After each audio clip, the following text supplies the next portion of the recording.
you, Mr. Chairman, Your Excellencies from ASEAN member states, dear colleagues, ladies and gentlemen, good afternoon.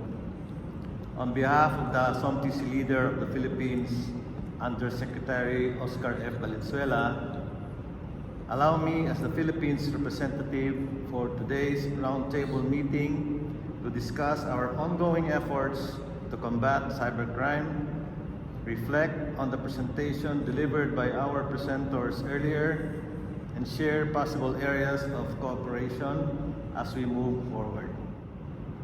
Your Excellencies, just a brief background about the current fiscal year. Several research studies and surveys confirmed that out of 111.8 million Filipinos, 76.01 million are on the internet, making the Philippines the 12th country with the highest internet penetration rate this year. Since the PNP, Philippine National Police Anti-Cybercrime Group's establishment in March 2013, as the internet usage continues to rise, a total of 38,508 cybercrime and cyber-related cases have been tallied. Looking at the statistics, the biggest upsurge in the number of cybercrime cases has been recorded in 2021 with 1,973 increased cases. Based on records of the PNP ACG from fiscal year 2013 to September 2022, the 10 most prevalent cybercrimes are online scam, online libel, identity theft, photo and video voyeurism, illegal access, online threats, access device, unjust vexation, hacking, and online extortion. Online scam was reported with the highest number of complaints, mostly reported by victims of fraudulent online shops and sellers, phishing scams, and investment scams. It was followed by online libel and computer-related identity theft. Cybercriminals take advantage of the cloak of anonymity online, thus leading to different kinds of cybercrimes. Comparative crime solution efficiency from January to September 30, 2021 versus January to September 30, 2022 shows an increase of 46.67%.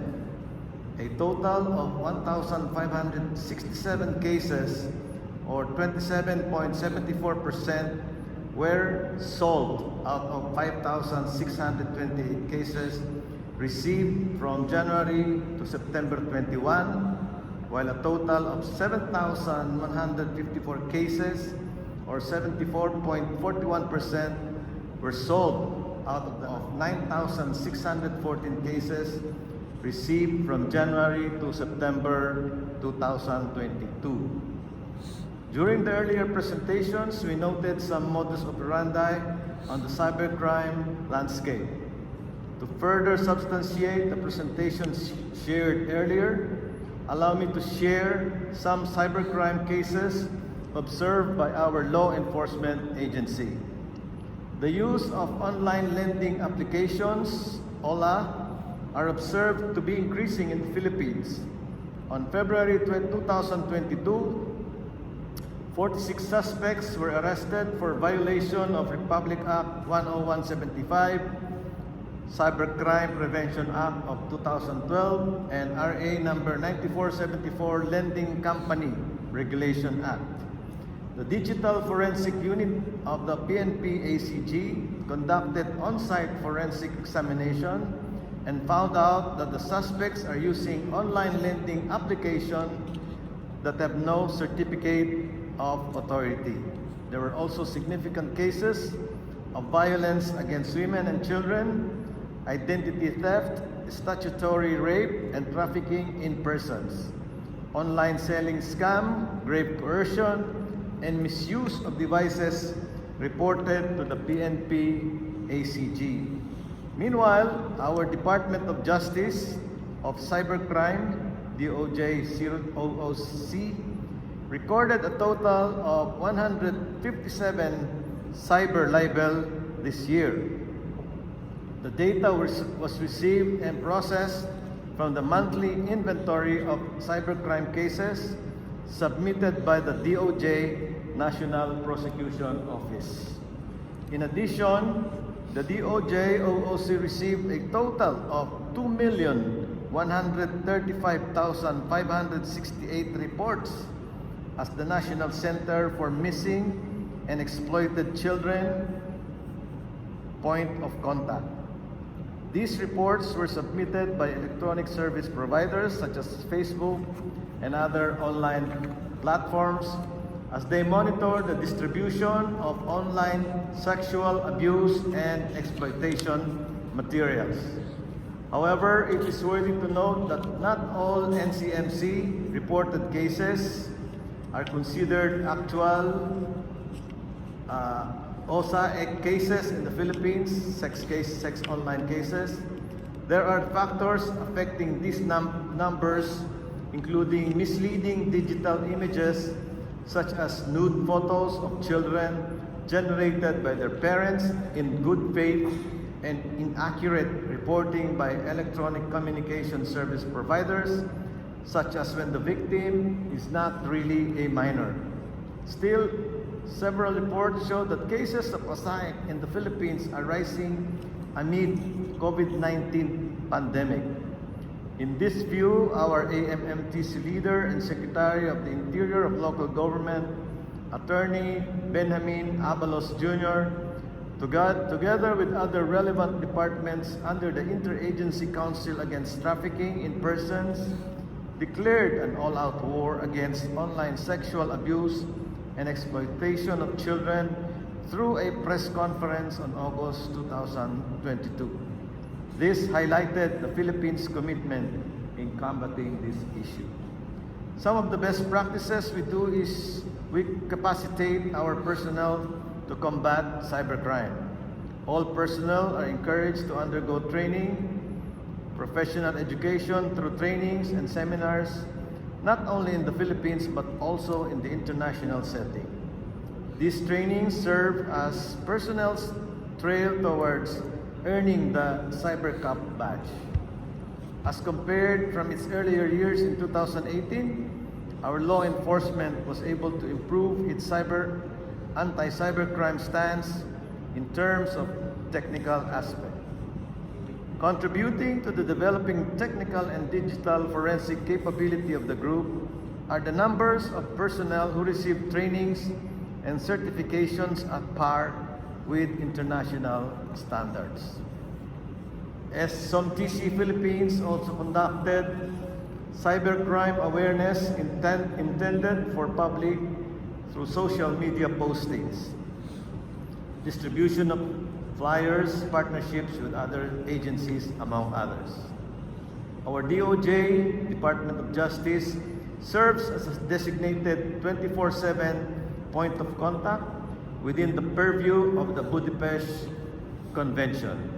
It handles all requests for assistance for investigation or proceedings concerning cybercrimes, facilitate the provisions of legal or technical advice, preservation and production of data, collection of evidence, and giving legal information and location of suspects.